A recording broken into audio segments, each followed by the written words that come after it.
טוב, אז ברוכים הבאים. היום אנחנו הולכים לפרק את אחד המושגים הכי חמים, הכי מדוברים, ואולי הכי, משנה משחק שיש היום, בינה מלאכותית. שומעים את המונח הזה זרוק בכל מקום, אבל מה זה אומר בתכלס? יאללה, בואו נצלול פנימה. אבל רגע, לפני שאנחנו נכנסים להגדרות הגדולות, בואו נתחיל עם שאלה קטנה. תחשבו רגע, איפה אנחנו פוגשים את הדבר הזה, בינה מלאכותית, ביומיום שלנו? אני חושב שהתשובה הולכת להפתיע את רובנו. אז זהו, שהיא כבר לגמרי כאן, שזורה עמוק בחיים של כולנו. זה מתחיל מהדברים הכי פשוטים, כמו האלגוריתם הזה בנטפליקס או ביוטיוב, שתמיד יודע איזה סרטון או סדרה להציע לנו. זה ממשיך לפילטר המעולה הזה בג'ימייל שמציל אותנו מכל הספאם, וכמובן העוזרות הקוליות שאנחנו מדברים איתן, החיפוש בגוגל שנהיה כל כך חכם שהוא מבין מה אנחנו רוצים עוד לפני שסיימנו להקליד, ועד לחזון הגדול של מכוניות אוטונומיות. כל הדבר הזה מונע על ידי בינה מלאכותית. אוקיי, אז אחרי שראינו איפה היא נמצאת מסביבנו, הגיע הזמן לשאול, מה זה בעצם? בואו ננסה להגדיר את המונח הזה, בינה מלאכותית. יש הרבה הגדרות, אבל אחת הקלאסיות והכי קלות להבנה מגיעה ממרווין מינסקי, אחד מאבות התחום. הוא אמר משהו מאוד פשוט. בינה מלאכותית זה בעצם לגרום למכונה לעשות משהו שאם בן אדם היה עושה אותו, היינו אומרים שהוא פועל בצורה אינטליגנטית. כלומר, אנחנו מנסים לחקות יכולות חשיבה אנושיות במכונה. זה הרעיון. והרעיון הזה מוביל אותנו ישירות למבחן אולי הכי מפורסם בתחום, מבחן טורינג, שהוצא אי שם ב-1950. אלן טורינג הציע מבחן שנשמע פשוט. נגיד שמישהו מנהל שיחה בצ'אט עם שתי ישויות, בלי לדעת מי הן. אחת היא בן אדם, השנייה היא מכונה. אם בסוף השיחה הוא לא מצליח לזהות בוודאות מי זה מי, אז המכונה עברה את המבחן. היא נחשבת תבונית. זה רעיון מטורף שעדיין מאתגר אותנו. ופה אנחנו מגיעים לנקודה סופר חשובה. צריך להבחין בין שני סוגים של בינה מלאכותית. מה שיש לנו היום, כל הדוגמאות שנתנו קודם, זאת בינה מלאכותית צרה או חלשה. אלה מערכות שהן גאוניות, אבל רק בדבר אחד ספציפי. לנצח בשחמט, לזהות פנים, לסנן מיילים. בצד השני יש את החלום הגדול, בינה מלאכותית כללית או חזקה. זאת מכונה עם אינטליגנציה כמו של בן אדם, שמסוגלת ללמוד כל דבר, להבין הקשר, וזה, חשוב להדגיש, עדיין לגמרי בתחום המדע הבדיוני. אז איך כל הקסם הזה קורה? איך גורמים למכונה להיות כל כך טובה במשימה שלה? פה נכנס לתמונה המנוע של כל הסיפור הזה. למידת מכונה. איך בעצם מכונה לומדת, בלי שכתבנו לה קוד לכל צעד וצעד? הדרך הכי טובה להבין את זה היא עם דוגמה פשוטה. נגיד שאנחנו רוצים ללמד מכונה להבדיל בין מלפפונים לבננות.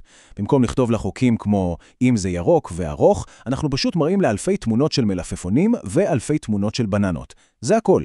המכונה מסתכלת על כל הנתונים האלה ומתחילה לזהות בעצמה את התבניות, את הדפוסים. אוקיי, זה בדרך כלל צהוב ומעוקל, וזה ירוק וישר. ואז כשנראה לה תמונה חדשה שהיא מעולם לא ראתה, היא תדע לסווג אותה. והכי חשוב, אם היא טועה, היא לומדת מהטעות ומשתפרת לפעם הבאה. זה תהליך של למידה בלתי פוסקת. והיכולת המדהימה הזאת, ללמוד מנתונים, היא בדיוק מה שמאפשר לבינה מלאכותית לחולל מהפכה, ולא פחות מזה, כמעט בכל תעשייה שאפשר לחשוב עליה. ניקח רפואה למשל. יש היום מערכות שיודעות לנתח צילומי רנטגן או CT, ולזהות סימנים ראשונים של סרטן, לפעמים אפילו ברמת דיוק גבוהה יותר מרדיולוג אנושי. תחשבו על המשמעות של גילוי מוקדם, זה פשוט יכול להציל חיים. או בתחום הפיננסי, אותה יכולת לזהות תבניות היא קריטית. אלגוריתמים סורקים מיליוני עסקאות כרטיסי אשראי בכל שנייה, מחפשים דפוסים חריגים שמעידים על הונאה, וחוסמים אותן בזמן אמת. זה מגן על הכסף של כולנו. ובתחבורה כמובן, מערכות כמו של מובילאיי משתמשות בראייה ממוחשבת, שזה ענף בבינה מלאכותית, כדי לנתח את מה שקורה על הכביש, לחזות סכנות, להתריע, והופכות את הנהיגה שלנו להרבה יותר בטוחה. ובחזרה לעולם שלנו, לקניות, כל מנועי ההמלצות האלה באתרי הקניות, זה בדיוק אותו עיקרון. המערכת לומדת מה אנחנו אוהבים, מה חיפשנו, ויוצרת לנו חוויית קנייה הרבה יותר אישית ומדויקת. אוקיי, אז ברור שיש פה כוח אדיר, ועם כוח כזה, כדאי לקחת צעד אחורה ולהסתכל על התמונה הגדולה. מאיפה כל זה צמח פתאום? ולאן כל הסיפור הזה הולך? כי המסע הזה לא התחיל אתמול. הרעיונות הראשונים צצו כבר בשנות ה-50. מאז היו עליות ומורדות, תקופות של התלהבות ותקופות שנקראו החורף של הבינה המלאכותית, שבהן המימון כמעט נעלם כי ההבטחות היו גדולות מהתוצאות. רגע האיקוני היה ב-1997, כשמחשב של יב"ם, כחול עמוק, ניצח את גארי קספרוב, אלוף העולם בשחמט. אבל הפיצוץ האמיתי, המהפכה שאנחנו חווים עכשיו, קרתה בעשור האחרון. למה? בעיקר בגלל שילוב של 3 דברים. אלגוריתמים חזקים יותר שנקראים למידה עמוקה, כמויות דאטה אדירות וכוח מחשוב מטורף וזמין. ועם הכוח הזה מגיעה אחריות גדולה וגם תמונה מורכבת. מצד אחד, הפוטנציאל פשוט עצום, יותר יעילות, החלטות טובות יותר שמבוססות על נתונים, שיפור אדיר בשירותים כמו רפואה ובטיחות.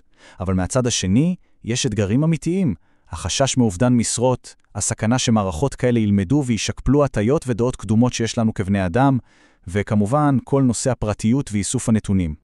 הציטוט הזה של יובל נוח הררי הוא קצת דרמטי, אבל הוא מכניס את הדיון לפרופורציות הנכונות. השאלות האתיות והבטיחותיות הם לא משהו שאפשר לנפנף הצידה, הן אולי האתגר הכי גדול שעומד בפנינו עכשיו כחברה. וזה מביא אותנו בדיוק לשאלת הסיום, שהיא אולי השאלה הכי חשובה. הטכנולוגיה הזאת פה, והיא לא הולכת לשום מקום, היא רק תמשיך להתקדם, ובקצב מסחרר. אז השאלה היא לא האם נשתמש בה, אלא איך. איך אנחנו, כולנו יחד, ננווט את הפיתוח המדהים הזה, כדי להבטיח שהכוח הזה ישרת את טובת האנושות.